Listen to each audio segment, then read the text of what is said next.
쿠마 아도나이 베야푸츠 오예베카 베야누스 메사네카 미파네카.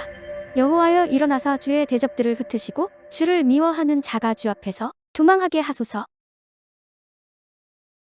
샬롬! 생각하는 성경 홀리아미입니다. 오늘의 말씀은 성막 안에 들어가는 휘장에 대한 설명입니다. 오늘의 말씀 안에는 두 종류의 휘장이 있는데 한글로는 둘 다 휘장이라고 기록되어 있어서 구분하기 쉽지 않습니다. 그래서 히브리 원어로 보면 한 종류는 포레이고 다른 한 종류는 마사크입니다. 포레는 33절에 나오는 성소와 지성소를 구분하기 위한 휘장입니다. 그리고 마사크는 36절에 나오는 바깥들과 성소 안으로 들어오는 입구를 막기 위한 휘장입니다. 이 두 휘장은 용도가 다릅니다. 둘 다 청색, 자색, 홍색 실과 가늘게 꼰 배실로 만드는데 출입구를 막기 위한 마사크는 천을 그대로 사용한다면 지성소를 구분하기 위한 포레에는 천에다가 그룹천사를 수놓아야 합니다. 즉 성소와 지성소 사이에 경계가 있어서 그 경계를 그룹천사가 지키고 있기 때문에 함부로 넘어갈 수 없다는 의미입니다. 원래 성소는 하나의 공간으로 만들어졌지만 포레를 사용하여 성소와 지성소의 두 공간으로 나눕니다.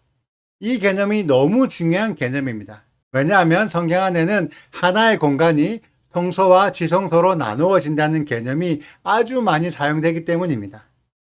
성소를 설치할 때 먼저 하나의 공간을 만듭니다. 그래서 성소를 따로 만들고 지성소를 따로 만드는 것이 아니라 처음부터 같이 만듭니다. 그리고 그 공간을 그룹천사가 지키고 있는 휘장으로 경계만 나누어 놓는 거예요. 이 개념이 어떤 개념이냐면 원래는 하나의 존재인데 경계를 지어서 둘로 나누어 놓았습니다. 그래서 둘이 되었지만 각각의 존재가 아니라 같은 존재라는 것입니다. 쉽게 예를 들어 설명하자면 성전의 경우에는 하늘에 있는 성전의 모양을 본따서 땅의 성전을 만들었지만 이 성전이 각각의 두 개의 성전이 아니라 서로 연결되어 있는 하나의 성전이라는 의미입니다. 그래서 하늘에서 적용되는 성전의 규칙이 땅에서도 그대로 적용이 되고 땅에서 이루어지는 제사의 방식을 이해하면 하늘에서 이루어지는 제사를 이해할 수 있게 됩니다.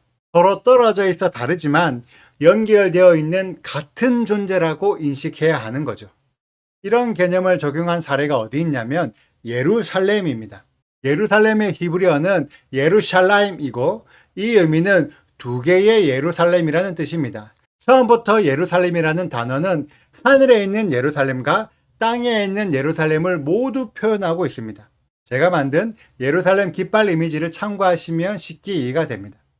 그래서 하나님께서 땅에 있는 예루살렘을 지켜 보호하시는 이유는 하늘의 예루살렘이 소중하기 때문입니다.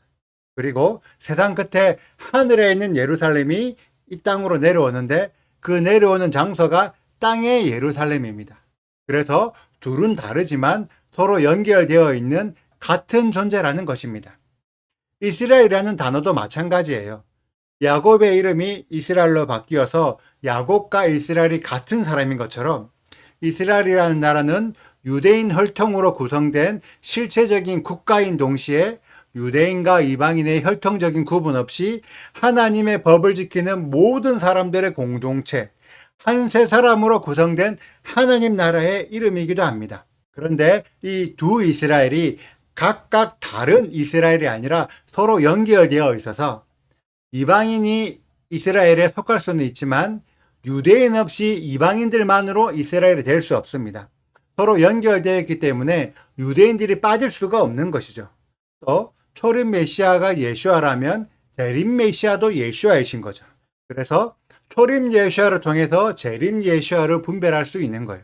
그리고 제사장도 땅의 제사장이 있고 하늘의 제사장이 있지만 둘 다 하나님의 법을 지켜서 하나님의 방식대로 제사를 드리는 제사장입니다. 베드로 전서에 너희는 택하신 족속이요 왕 같은 제사장이라는 말이 있는데 제사를 드리지 않으면 제사장이 아닙니다.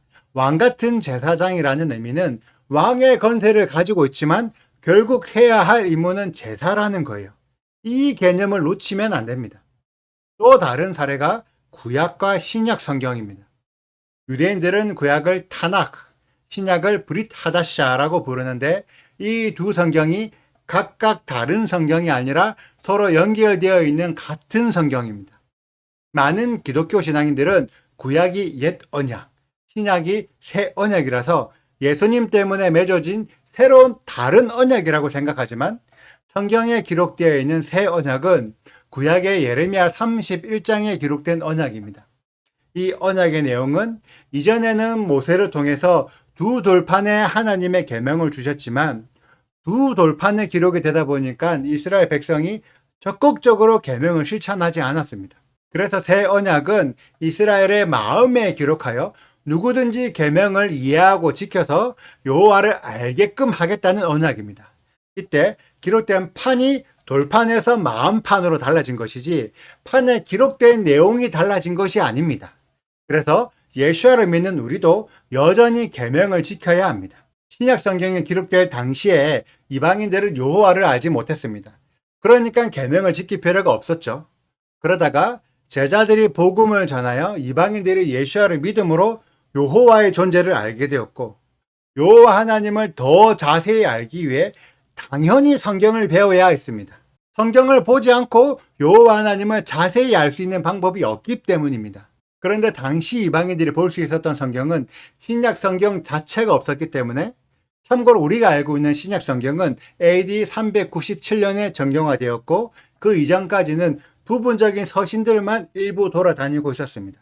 아무튼 체계화된 신약 성경이 없었기 때문에 당연히 구약 성경으로 하나님을 배웠고 그렇기 때문에 이방인들이 유대인들의 회당에 출석하여 하나님의 말씀을 배웠습니다.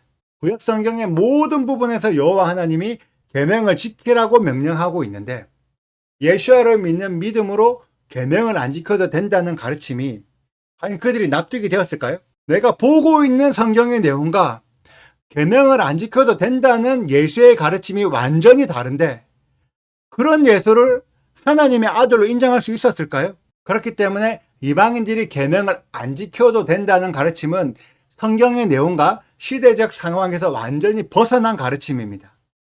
당연히 예수야는 계명을 지킬 것을 요구했고 이방인들도 예수야를 믿음으로 당연히 하나님의 계명을 지켰습니다. 이 내용들이 신약 성경 안에도 여러 번 기록이 되어 있고 새 계명이라는 단어 자체도 네오스라는 없다가 새로 만들어졌다는 단어가 사용된 것이 아니라 카이노스라고 잘 안 쓰다가 새롭게 정비하여 다시 쓴다라는 단어가 사용되었습니다. 즉, 새 계명은 없었던 계명이 새로 만들어지는 것이 아니라 원래 있던 계명을 새롭게 한다는 개념입니다. 그런데 우리들이 한글로 잘못 번역된 성경을 보고 잘못 해석을 하고 있기 때문에 대다수의 신앙인들이 이 내용을 이해하지 못하고 있습니다. 이 내용에 대해서는 제가 여러 차례 교회에서 강의했던 자료들이 있는데 조만간 강의 자료들을 유튜브에 올려드리겠습니다. 아무튼 오늘의 말씀 안에 성소와 지성소에 대한 성경적 개념을 이해하는 것이 너무 중요합니다.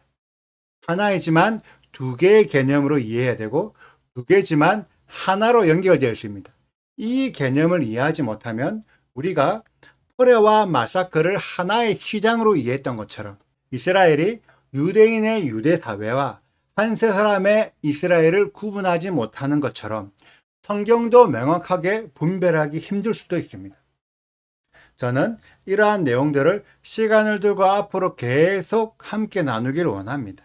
오늘의 영상은 여기까지입니다. 오늘의 말씀 읽어보시고 하나님께서 성막 출입구에는 그룹천사를 세우지 않으셨지만 지성소로 들어간 입구에는 그룹천사를 수놓아서 지키게 하셨다는 것을 깊이 묵상해 보시길 바랍니다.